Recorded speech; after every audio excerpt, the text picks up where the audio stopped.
Camino from WTAM Radio in Cleveland. Guys, for either of you, no team in the history of the NBA Finals has come back from a 3-1 deficit. Were you guys aware of that? Is that something you talked about? And what does that say about how big this win was tonight for you guys? We didn't talk about that at all. We have a very competitive group, guys with a lot of pride, and guys who really want to embrace the moment.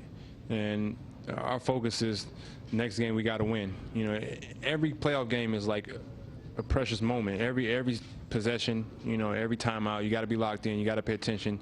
Any adjustments, and we're just really, I think both teams are just really trying to do whatever it takes to win. So taking it one game at a time, saying we got to win no matter what it is. If we up 3-0, we got to win game 4. That's just the mindset we have. Jeff, back right. Andre, can you talk about specifically what you tried to do defensively against LeBron, and did you get a little bit more help than you guys have been giving on him?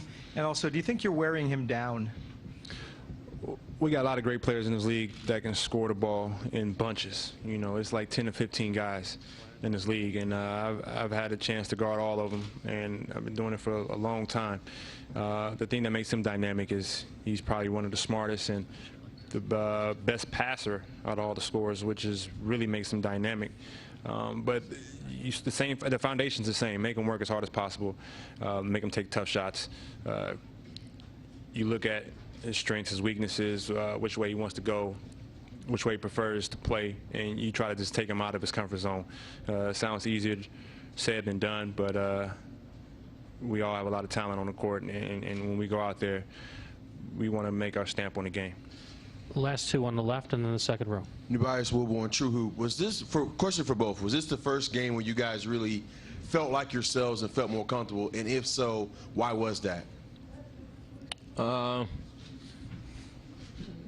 For a total 48 minutes, definitely. Since game 1, I think we've had spurts where, you know, obviously the last quarter in game 3, the last 3 minutes of game 2, we got to our identity, but it was a little too late.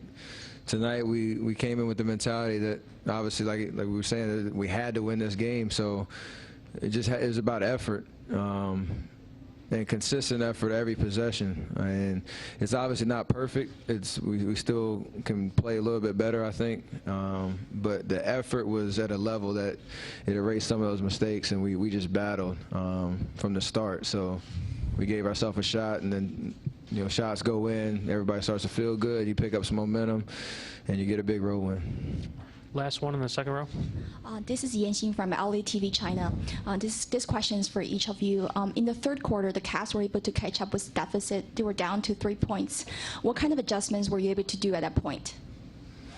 I was kind of at fault for a lot of that. I had 2 turnovers in transition where you can't have that, and you give them extra possessions.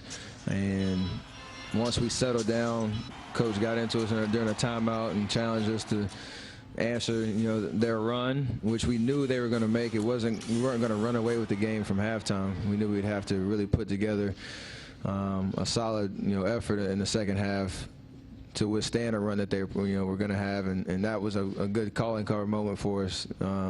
HB comes out of a timeout, knocks down a 3.